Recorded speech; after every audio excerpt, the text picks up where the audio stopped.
Namaste, my name is Kamala Todd, and currently the Indigenous Arts and Culture Planner with the City of Vancouver, which is a new role for me and it's a new position for the city.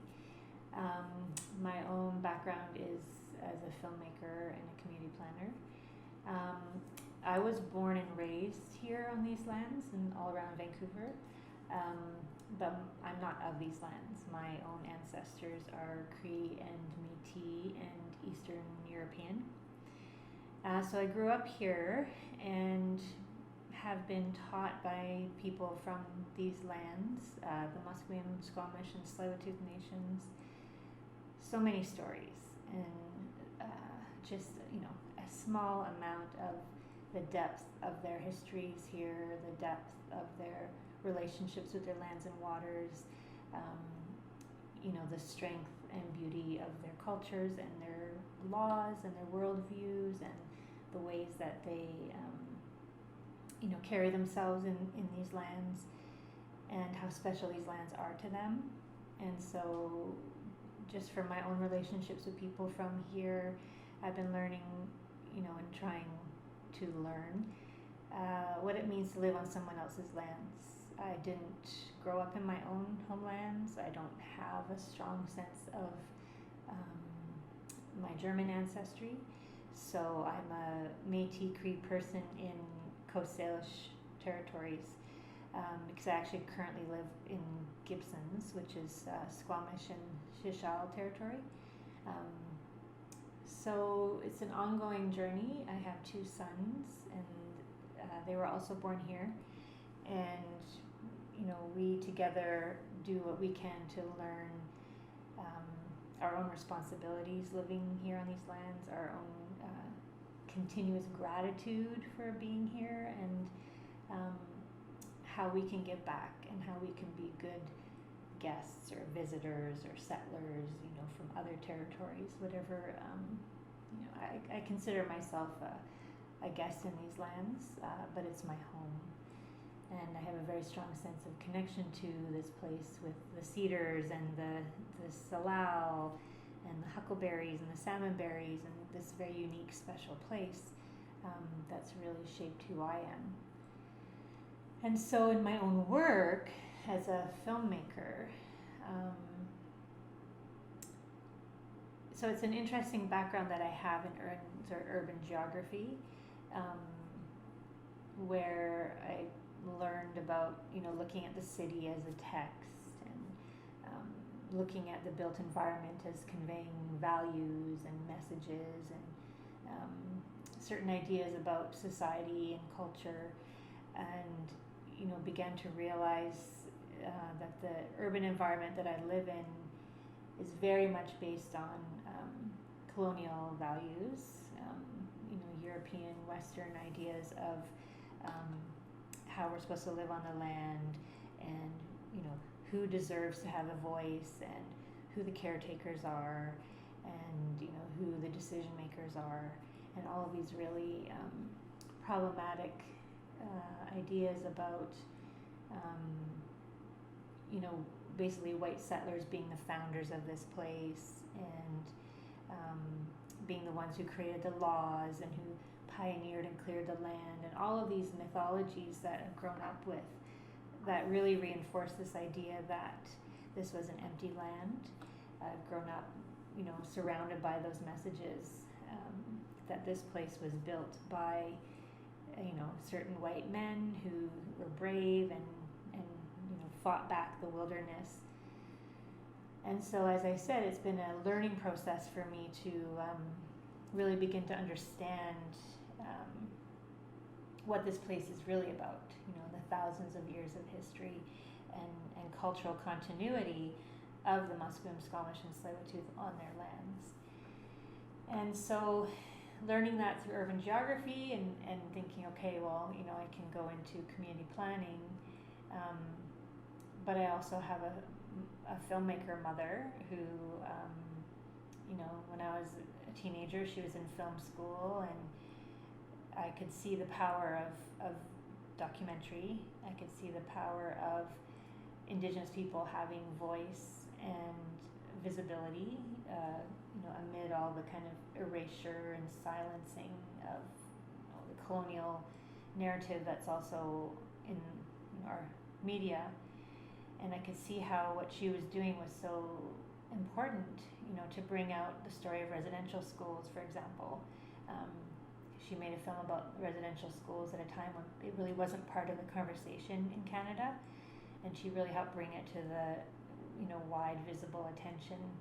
I could see how the documentary she made about Chief Dan George, who's from the Tsleil-Waututh Nation,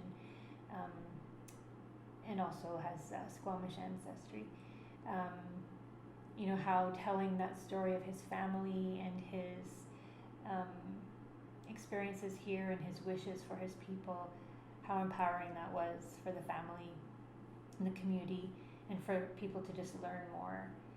And so I began to realize that one way to address, the myth of empty land and the myth that this place was founded by white men, basically, was through bringing out other stories and doing that through video. So I've been doing that since 1999, and it's just a way to highlight stories and languages and knowledge of people from these lands. Indigenous plant divas about Skszwx and her plant knowledge, a Squamish ethnobotanist, doing films about the languages of this place and everything, how rich the ongoing Indigenous presence is here, the ongoing Musqueam, Squamish, and Tsleil-Waututh presence is on their lands. But the reality is I'm also kind of a planning geek, and I love, looking at, okay, well, who are the people making those decisions? And who are the people who are holding on to, the definitions of who we are as a society, the ones who get to decide, the street names and the place names and, where the funding goes, and get to decide what is the nature of this neighborhood, or what is the character of this place, and what is our identity. And for the most part, that has all still been a pretty colonial narrative. So I also really believe that, just as much as I try to decolonize the dominant narrative through film, I also try to decolonize it through being part of the planning process in whatever way I can. And because I'm in cultural services, luckily for me, that involves working in areas of heritage, and it involves working with the Museum of Vancouver, because it's, the City of Vancouver, the collections at the Museum of Vancouver are essentially City of Vancouver collections.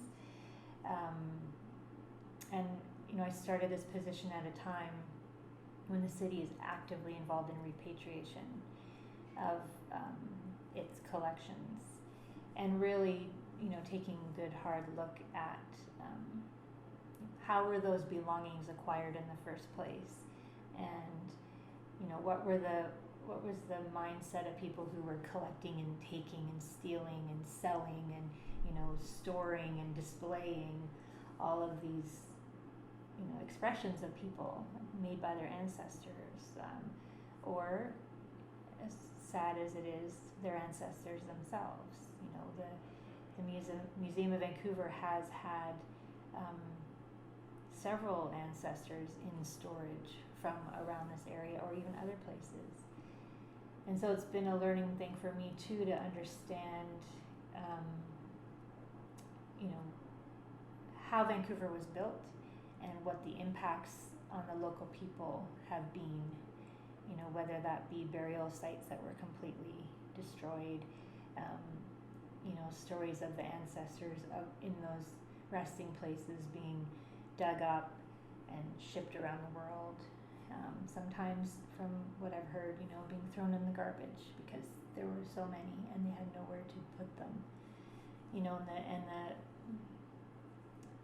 the early disrespect that was kind of built into settlement here, of not seeing the value and the rights and the jurisdiction and the title of the local people, and feeling like their ancestors, their cultural belongings, their cultural landscapes had no value other than to be maybe stored or preserved because of the dominant idea of that great progression that would mean that Indigenous people who were part of the past would be destined to die out, and civilization on these lands would take over, or for Indigenous people to assimilate and become like the European settlers.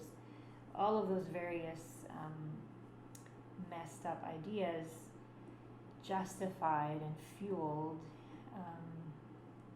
the taking of cultural treasures and belongings and ancestors, while at the same time prohibiting the further creation of many of those belongings. So, it became illegal to practice potlatches and sun dances, and,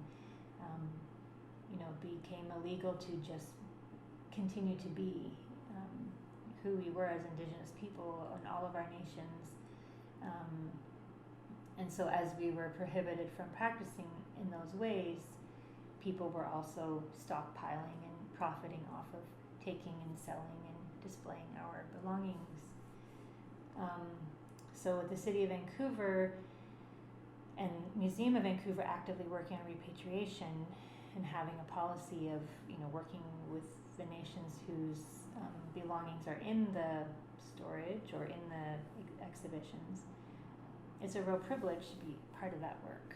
And we just recently had a leaving ceremony for Haida belongings, including 2 mortuary poles, 2 monumental poles, and other belongings which the city paid to have shipped back to xʷməthkվəy. And as part of that work, it also involved protocol with the Musqueam, Squamish, and Tsleil-Waututh nations. So really nice to be able to help facilitate those relationships, and for the Haida representatives to know, of course, that they need to do that protocol, and for the city to help create those meetings and conversations. It's just an exciting time to be part of that, and the ceremony was amazing. And so I'm really privileged to get to work in this area and to be part of the ongoing recognition of the wrongs of the past and of the ongoing injustices. But it's still happening all the time, and it's still very raw. Living here in Vancouver is a place where a couple of years ago, Musqueam people had to occupy a bridge in order to protect their ancestors from being dug up at the village of Tsleil-Waututh. And the stories of how their ancestors were so mistreated and disrespected at that site are just heartbreaking. And it was very recent that happened. And there still really isn't enough protection. All of Vancouver is layered with history of the people who are still here. But because we have this myth that it was an empty land, there's a lot of people who don't know that, or who don't respect that and don't live with that knowledge. And so as optimistic as I am that, in 2014, the City of Vancouver formally recognized that Vancouver is on the unceded territories of the Musqueam, Squamish, and Tsleil-Waututh nations, which was a huge acknowledgement, which then meant that, if you make that acknowledgement, then you need to start reflecting that in your governance. You need to start reflecting that in the way you do your work and in your policies and everything. So it's been amazing in really inspiring work of reconciliation. The City of Vancouver also declared itself a City of Reconciliation at that same time in 2014. And so from when I first used to work at the city in 2000 to today, the learning and the humility and the real attempts at relationships have grown so much, to the point where the city has formal nation-to-nation, council-to-council, government-to-government, like quarterly meetings and just sort of ongoing relationships, and also staff to staff. So those are like formalized relationships. So it's a really amazing time to be part of a municipal government that has that commitment, and who, from this new mayor and council, hearing, them say that, these relationships and reconciliation is the most important relationship. And that also includes working with the urban Indigenous people as well, who have some of the highest needs in the whole city, and who deserve the attention and support as well. However, we are also at a point in our history in Vancouver where there are still some people who resent the recognition of this as Musqueam, Squamish, Tsleil-Waututh lands. They resent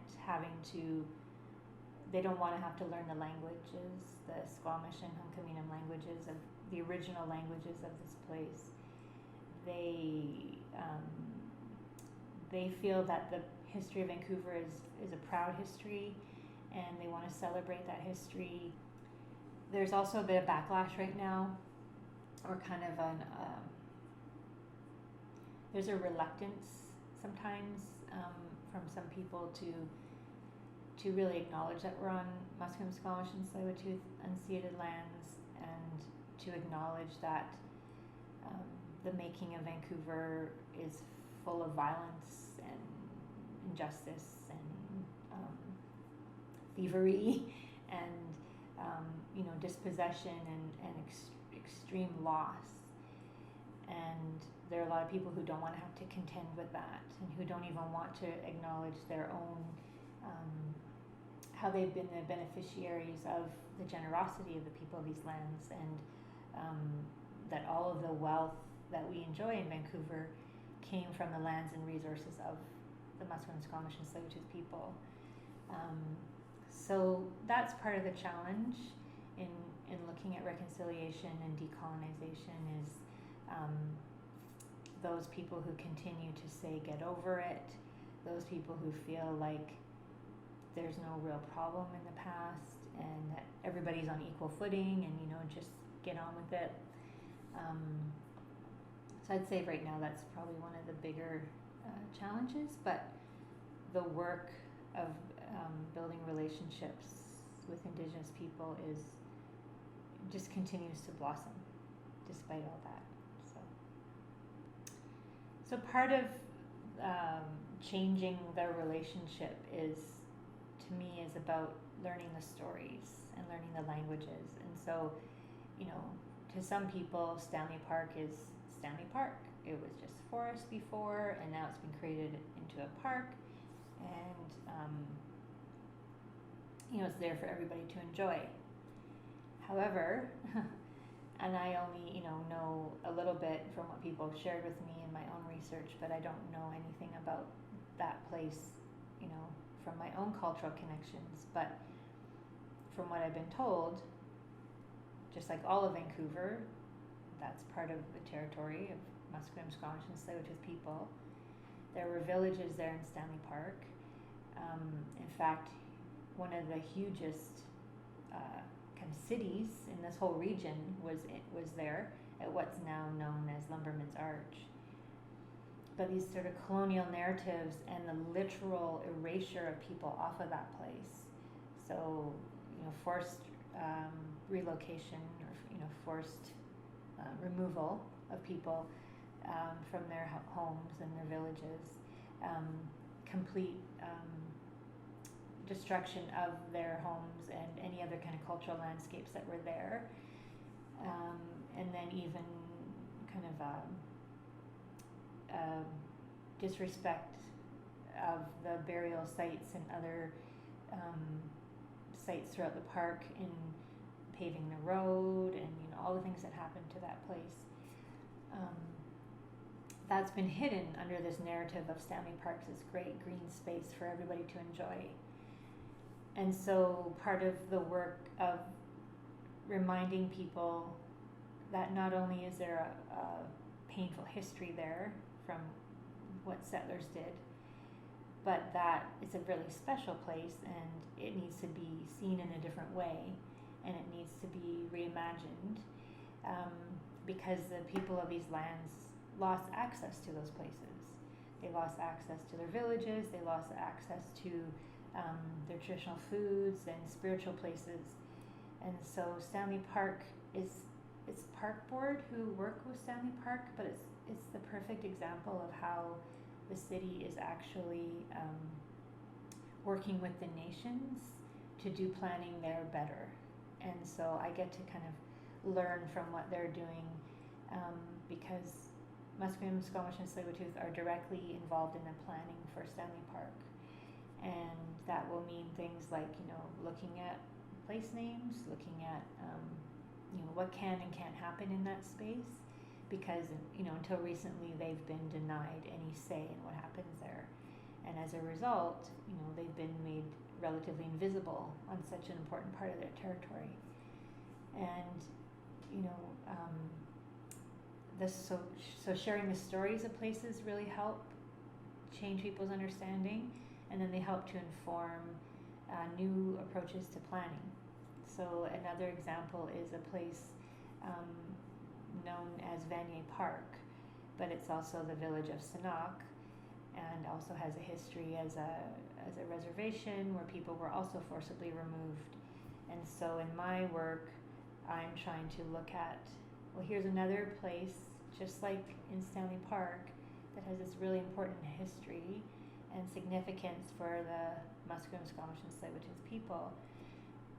We need to look at this differently, and we need to approach this site with sensitivity and with the recognition that that's a village, that's a place where people were forcibly removed, it has that painful history, and it needs to be known as more than just Vancouver Park.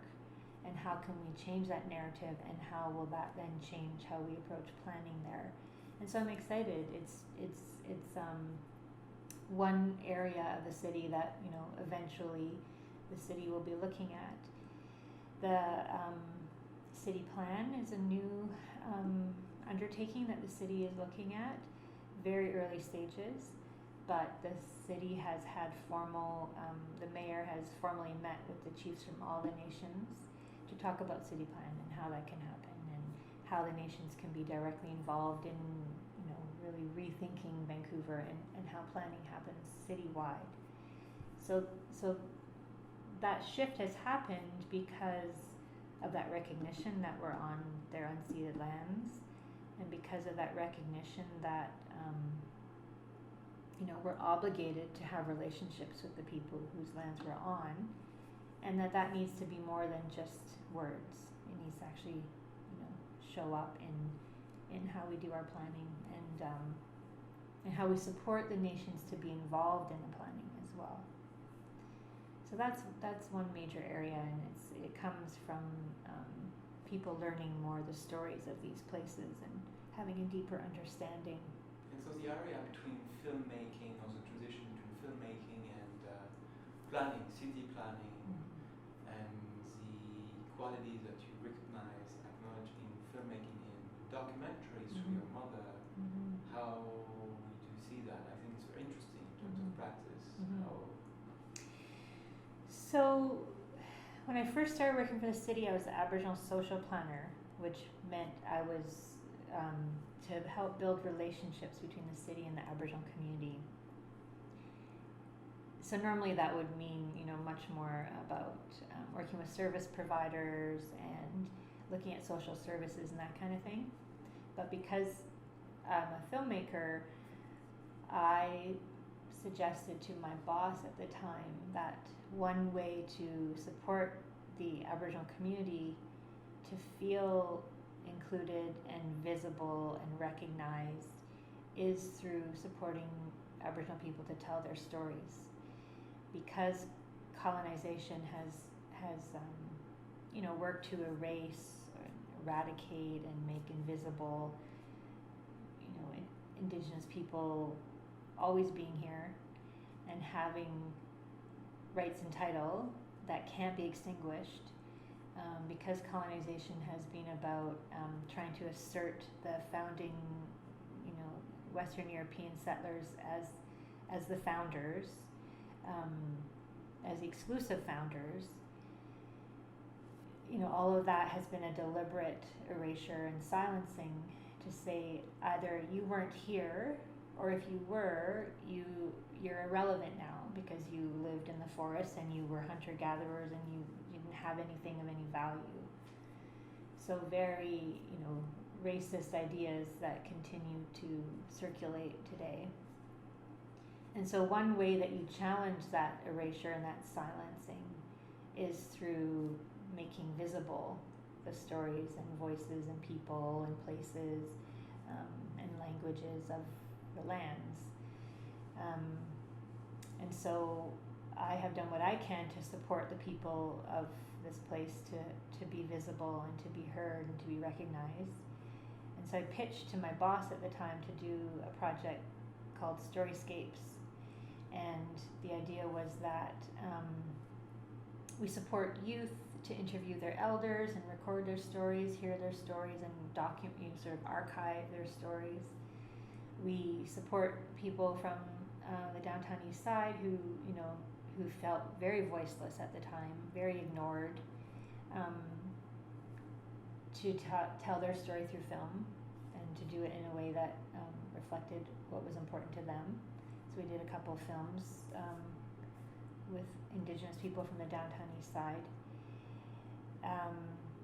We tried to sort of just share this depth and breadth of stories with planners and exhibits, and then we also were working towards public art, which also is another way to help the people, write themselves. Let me say that again. And then also looking at public art, which is a way for people to be visible again on their lands, to be recognized, to have their languages seen and heard. But video provides that opportunity to just really challenge that colonial narrative. And it's also, nowadays it's such an important way of communicating that especially young people can relate to. And so it allows different perspectives to be shared more widely. And in terms of planning, the idea of stories informing planning and stories being data for planning is really important to me, in the sense of, traditionally planners will look at a neighborhood from a very kind of linear, flat idea, and mostly from the written record, and mostly from the usual voices who come to the meetings or who do the consulting. And in my experience when I was working on Storyscapes, some of the stories that we gathered were so unknown and so incredible that planners who I was working with were like, wow, I had no idea. And we need to share this, and we need to make it visible, and we need to make it known. And it totally changed their understanding of that neighborhood or that time in history. So it's helping to bring out the layers because the colonial narrative has been so effective at sort of covering everything and saying this is how it was and this is a proud history, and completely writing people out of the story. We have to work to change that narrative, and film is a really good way to do that. Yeah, do you feel that there's something that you haven't mentioned that is important to you? Yeah, I think right now we're at a point in history in Canada, I'll say, where there's this idea that if we recognize the harms of colonialism, and if we recognize Indigenous rights and sovereignty and ancient continuity on our lands, that somehow means that newcomers or settlers can't have a place. And I think it's been really challenging for people, and I think it also, they feel like they can't celebrate their own history, or they don't want to celebrate other histories, or they don't want to acknowledge that they are part of that history of violence and dispossession. And so we kind of get stuck. We get stuck in people either saying, well, whatever, that was in the past, get over it, that was my ancestors, not me. Or people saying, well, you know, you didn't have very much anyway, you didn't even know what you were doing, you were just wandering around on the land, you didn't even have written language, you know, all those kind of racist ideas. And so we get stuck where people don't want to acknowledge the painful part of our history, the proud part of thousands of years of Indigenous people being on their lands forever. It threatens people and their sense of their own connection to place and their own role in making Canada. But I believe that we have to tell the full story, which is that whole idea of truth-telling, where we're still at, where we have to say, okay, so at that point in time, what was happening?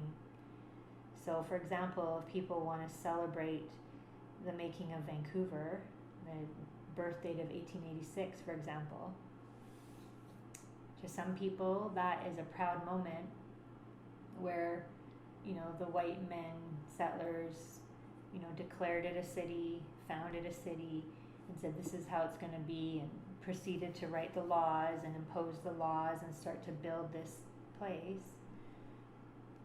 And to some people that's a proud moment, but for other people it's a time when it meant, you know, people lost their land, people were being killed by the diseases in huge numbers, all the epidemics of smallpox and other diseases, a time when people were being made to go to residential schools, families were being, you know, ripped apart, the lands and waters were being polluted, only certain people could vote, many people couldn't vote, many people weren't included in this new society that was being built, you know, all kinds of other experiences that were going on. Do we say that those experiences don't matter because they challenge this pioneer proud story? Or do we say that this is all happening at the same time, and what are we going to do about that? And how are we going to understand our sense of history and our identity as a city? And how are we going to understand our collective relationships and roles to moving forward? And so we have to have those conversations, and we have to be honest, and we have to face those realities, you know, that many white settlers have benefited from the wealth of these lands. They have benefited from the original people being pushed off of their lands and kept in perpetual poverty, and had all kinds of historical colonial oppressive laws imposed on them. So I think people need to have courage about having those conversations, and, you know, embrace that and face the painful realities of that. And also, you know, there doesn't mean that you can't still be proud of your own history, but you need to be really honest about what the whole story is, many stories of what was going on. And the other thing I just want to say is that all across North America, Indigenous people had their own laws and their own, you know, systems of knowledge and governance and so on. And when you live in that place, you are supposed to live by those laws. Now, laws are evolving and changing and adapting all the time, but for those of us who live here in Vancouver, there are ways that you are supposed to live on these lands, to take good care of them, to build a good life. And so the colonial Vancouver that was established here does not respect those laws, and that's why we are in the crisis of, you know, environmental problems that we have now. But if we were to start acknowledging and restoring and respecting the original laws of these lands, then we have the chance to actually live in a better way. So I learn as much as I can about what it means to live here and to take care of this place. And I learned that from the Musqueam, Squamish, and Tsleil-Waututh people who have always taken care of these lands and waters, and who do it as their responsibility, and what some people call their sacred responsibility. and I feel the rest of us need to learn what that means and to live in those ways as well.